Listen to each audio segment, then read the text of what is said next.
আমাদের মধ্যে এমন কে আছে যে বোকা হয়ে থাকতে চায়? এমন কেউ নেই। সকলের চাহিদা আমি জ্ঞানী হই, বুদ্ধিমান হই। বরং শুধু জ্ঞানী নয়, বুদ্ধিমান নয়, শ্রেষ্ঠ জ্ঞানী, শ্রেষ্ঠ বুদ্ধিমান হই। বুদ্ধিমান শব্দটি এজন্য ব্যবহার করছি, বুদ্ধিমান হওয়া ভিন্ন কথা আর বুদ্ধিজীবী হওয়া ভিন্ন কথা। বুদ্ধিমান তো রাসূল আকরাম সাল্লাল্লাহু আলাইহি ওয়াসাল্লামের ভাষ্য অনুযায়ী ওই ব্যক্তি যে নিজকে নিজে চিনে এবং মওত পরবর্তী জীবনের জন্য পুঁজি জোগাড় করে। আমি কে, কোথায় ছিলাম, কোথায় যাব, কার সাথে আমার সম্পর্ক এবং আমার দায়িত্ব কি, এগুলো যে বোঝে সে বুদ্ধিমান। পক্ষান্তরে বুদ্ধিজীবী যে বুদ্ধি বিক্রি করে খায় ওকে বলে বুদ্ধিজীবী। যেমন ব্যবসাজীবী যে মাল বিক্রি করে খায় তাকে বলে ব্যবসাজীবী। আইনজীবী যে আইন বিক্রি করে খায় তাকে বলে আইনজীবী। শ্রমজীবী যে শ্রম বিক্রি করে খায় তাকে বলে শ্রমজীবী। এই হিসাবে বুদ্ধিজীবীও তো ওকে বলা হবে যে বুদ্ধি বিক্রি করে খায়। বিক্রির একটি বৈশিষ্ট্য আছে, তা হলো যে বস্তু বিক্রি করা হয় বিক্রি করতে করতে এক সময় ওই বস্তু শেষ হয়ে যায়।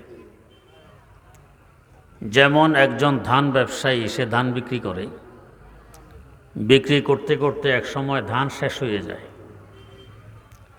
এই হিসাবে বুদ্ধিজীবী যে বুদ্ধি বিক্রি করে খায়, বুদ্ধি বিক্রি করতে করতে এক সময় তার বুদ্ধিও তো শেষ হয়ে যাওয়ার কথা। যার বুদ্ধি শেষ, আর কোনো বুদ্ধি নেই, এই লোকটাকে আপনারা কি বলবেন?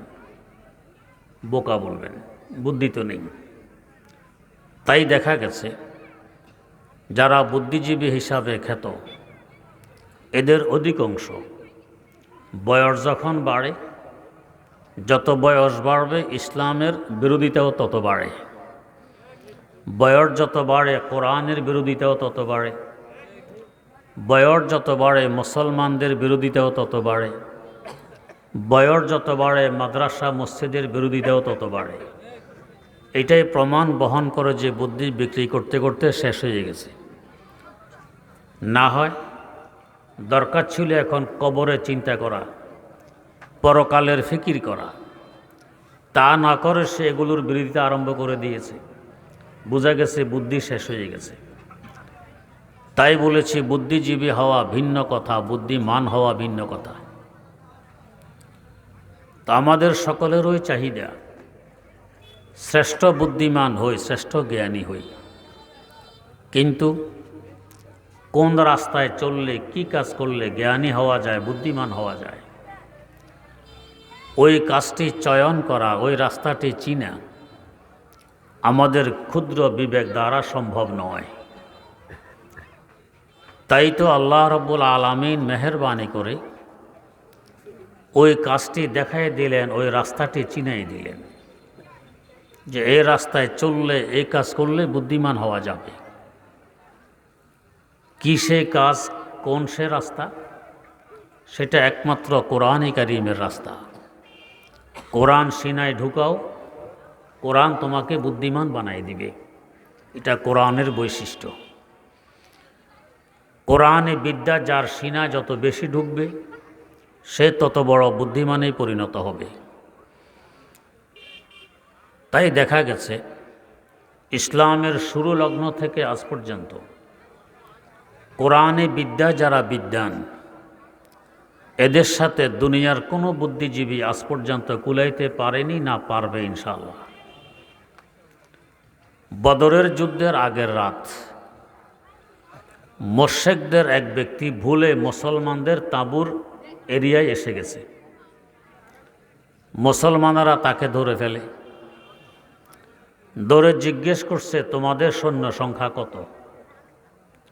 শত্রুর সৈন্য সংখ্যা জানতে পারলে, শত্রুর শক্তি সম্পর্কে ধারণা নিতে পারলে যুদ্ধের প্রস্তুতি নিতে সুবিধা। তাই জিজ্ঞেস করছে তোমাদের সৈন্য সংখ্যা কত। লোকটি বলতেছে না। এখানে মানুষের ভিড় জমে যায়, জটলা বেঁধে যায়। হযরত রাসূল আকরাম সাল্লাল্লাহু আলাইহি ওয়াসাল্লাম জটলা দেখে জিজ্ঞেস করলেন, এখানে জটলা কিসের, ভিড় কেন?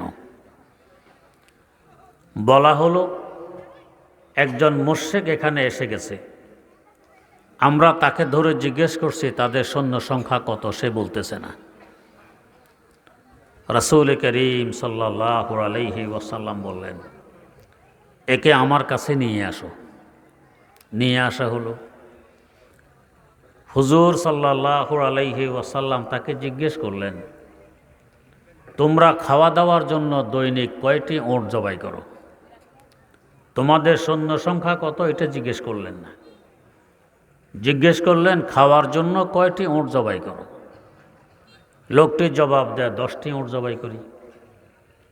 রাসূলুল্লাহ সাল্লাল্লাহু আলাইহি ওয়াসাল্লাম বললেন, একে ছেড়ে দাও, এদের লোক সংখ্যা 1000। এক ওট 100 ব্যক্তি খায়, 10 ওট জবাই করা মানে এরা 1000 মানুষ আছে এখানে। বাস্তবতাই ছিল।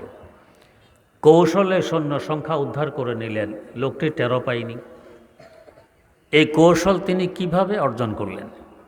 কোরআনের মাধ্যমে, যেহেতু সিনার ভিতরে কোরআন আছে। আমার আল্লাহ বলেন, ইয়াসিন ওয়াল কোরআনিল হাকিম, হিকমতে ভরা জ্ঞানে পরিপূর্ণ কোরআন যার সিনায় ঢুকেছে, কোরআন তাকে জ্ঞানী বানাই দিয়েছে।